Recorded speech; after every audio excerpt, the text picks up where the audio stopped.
Coucou, soyez tous bénis au nom de Jésus. Sachez que je vous aime tous. Nous sommes frères et sœurs. Même si je vous connais, je ne vous connais pas. Je vous aime, toutes ces personnes qui sont sur ma page, toutes ces personnes qui me suivent à travers le monde entier. Sachez que gloire de Dieu vous aime dans le nom de Jésus. Je suis gloire de Dieu, servante de l'Éternel. Et comme tous les dimanches, je suis là pour vous souhaiter un très bon dimanche et encore vous donner le message que Dieu me donne pour vous. Nous allons prendre notre Bible sans plus tarder dans Habakkuk 2, le verset 3 qui dit: car c'est une prophétie dont le temps est déjà fixé. Elle marche vers son terme et elle ne mentira pas. Si elle tarde, attends-la, car elle s'accomplira certainement. Frères et sœurs, nous avons tous été un jour dans la présence de Dieu et Dieu a lancé une prophétie dans notre vie. Dieu a dit quelque chose te concernant.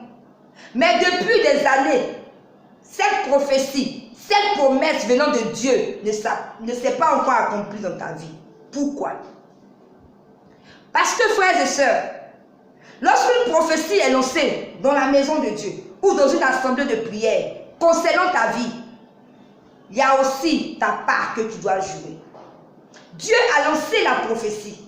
C'est comme des pions à jouer. Il a lancé les pions, c'est à toi de jouer et rentrer maintenant dans ta promesse, dans la prophétie que Dieu a dit. Dieu a lancé la prophétie, mais toi, quelle est ta part que tu joues? Comment tu attends cette prophétie? Qu'est-ce que tu fais pour que cette prophétie puisse s'accomplir? On a dit que tu allais te marier. Toi qui m'écoutes, toi cette jeune dame, cette femme qui m'écoute, mais depuis, tu es avec cet homme marié. Tu ne veux pas le laisser.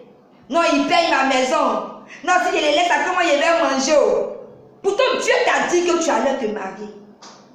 Mais à cause de ce que le monsieur paye ta maison, il te nourrit, tu dis non, tu ne peux pas. Et puis tu es assise là bonnement. Dieu va faire. Il a dit que je vais me marier. Mais laisse-moi te dire que dans la manière dont tu te trouves actuellement, Dieu ne peut pas te bénir. Ce mari-là ne peut pas venir parce que tu es déjà marié à quelqu'un d'autre. Il dit tu vas te marier. Toi seul, tu as plusieurs partenaires. Tu couches avec tous les hommes. Toi aussi qui m'écoutes, toi le jeune homme, ce monsieur qui m'écoute. Toi aussi tu as plusieurs go. C'est pour ça qu'on appelle plusieurs copines. Où elle est niaïe, tu couches avec elle. Et puis tu es assis. Tu dis Dieu dit je vais me marier. Tu dis Dieu dit je vais me marier. La prophétie ne va pas s'accomplir. On te dit que tu vas voyager, tu vas prospérer. Tu seras une femme prospère, un homme prospère. Mais tu traites dans les maquis, tu traites dans les boîtes de nuit, et puis tu es assis, tu dis ce qu'elle est ici, Dieu a dit que je serai prospère, je vais voyager, elle va s'accomplir. Je vais te décevoir ce matin. Rien ne va s'accomplir dans ta vie.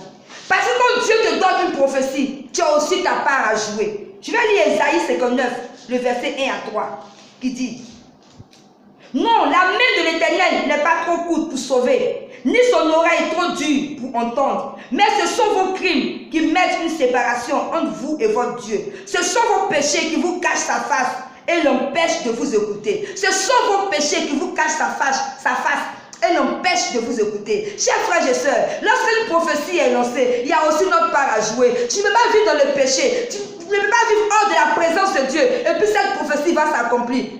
Pour que cette prophétie s'accomplisse dans ta vie, il faut que tu sois dans la présence de Dieu. Ça, c'est le premier point. Le deuxième point, il faut que tu persévères dans la prière. Combien de personnes, on t'a dit que tu seras ceci, on a dit ça, mais tu as commencé à prier 1 mois, 2 mois, 3 mois, tu n'as pas encore vu, mais tu dis non, tu es découragé. On fait de Dieu un menteur. Parce que lorsque Dieu lance une prophétie, nous avons notre part à jouer.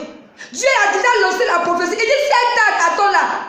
Rentrons en profondeur de la parole. Si elle tarde, ça dépend de toi. Si tu veux qu'elle tarde, elle va tarder. Mais si tu veux qu'elle s'accomplisse rapidement, elle va s'accomplir rapidement. Quelle est ta vie de prière? Tu persévères.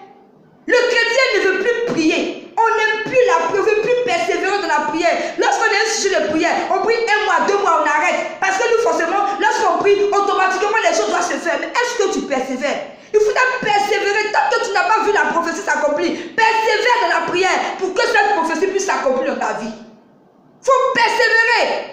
Dieu, tu m'as dit cela, il faudrait que ça s'accomplisse. En persévérant, tu vis de la sainteté. En persévérant, tu es de la présence de Dieu. En persévérant, tu as la foi, ta confiance en Dieu. Le troisième point, c'est la foi, la confiance.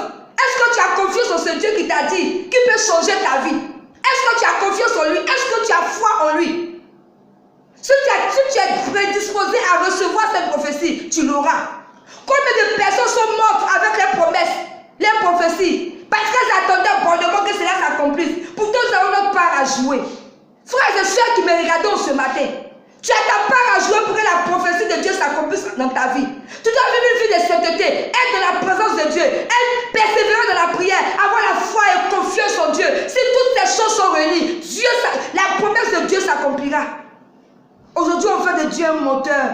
Dieu nous a dit des choses. Il a déjà fait pour lui. Il reste à part maintenant. Il reste à part. Dieu a dit que tu seras prospère, tu seras un prophète, tu seras un pasteur. Depuis on t'a dit ça, tu fuis la présence de Dieu. Comment ça peut s'accomplir? Il y a notre part à jouer. Pour que la prophétie de Dieu s'accomplisse, il y a notre part à jouer. Dieu a déjà fait sa part. Voilà ce message que je voudrais vous dire en ce matin. La prophétie a été lancée. Lorsque Dieu lance la prophétie, elle est déjà accomplie. C'est à toi maintenant de mettre les trucs en marche pour que cette prophétie s'accomplisse maintenant dans ta vie. Voilà le message. J'espère que vous avez cerné ce message. Ceux qui ont des oreilles pour entendre, qu'ils entendent. Je vous aime.